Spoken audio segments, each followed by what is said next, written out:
What up? This is Rama Screen covering movies, TV, and entertainment, and here's my review of Netflix's new Brazilian series, Good Morning Veronica. Hey, before you watch my review, please subscribe to my channel, press that like button, and ring that bell so you can get notified whenever I post new videos. And if you would like to help support this channel, please do so at patreon.com/ramascreen. That's patreon.com/ramascreen.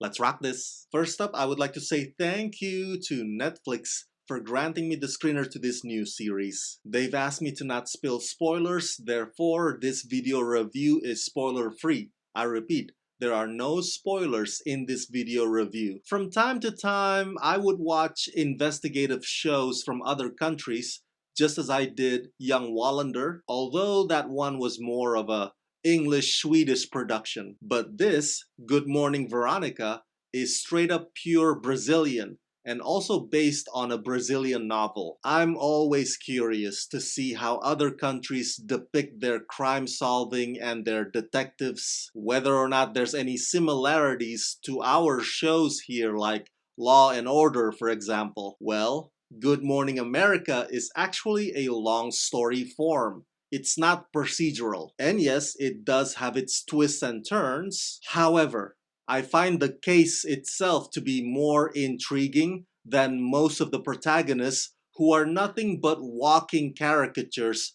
with the exception of the title character Veronica. But the villain is scary enough to make you squirm. Based on the novel of the same name, directed by Jose Henrique Fonseca, Veronica Torres works as a clerk at the homicide police station in Sao Paulo, where she lives a bureaucratic routine within the system.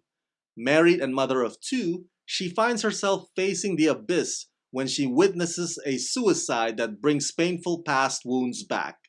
She then receives the anonymous call from a desperate woman crying out for her life. Veronica is determined to use all her investigative skills to dive into the cases of the two victims, the young suicide girl deceived by an internet scammer, and the subjugated wife of a military serial killer.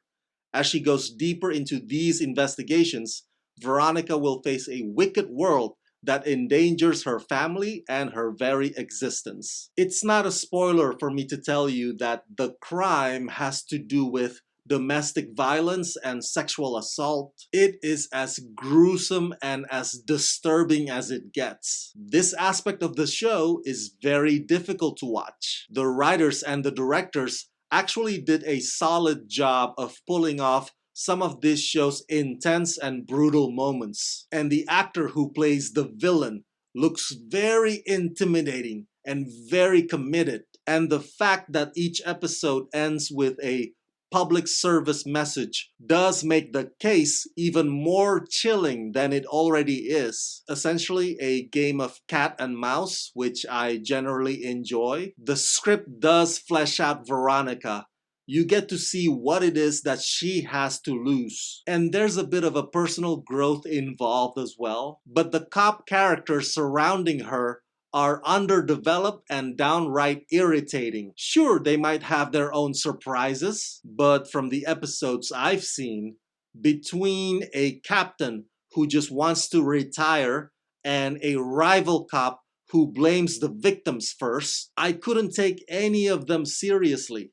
I couldn't connect with any of them, and it seems laughable that that's the stuff that the writers hope would contribute to the workplace drama. It's way too juvenile, and I don't know if things get lost in the translation or the captions, but many of the dialogues are also full of cliches and lacking substance, like it just can't wait to get on to whatever topic comes next. So without the risk of giving away too many details, let me conclude this review by saying that if Good Morning Veronica focused more on the hunt or the chase and less on the office conflicts, this would be a much more compelling detective show.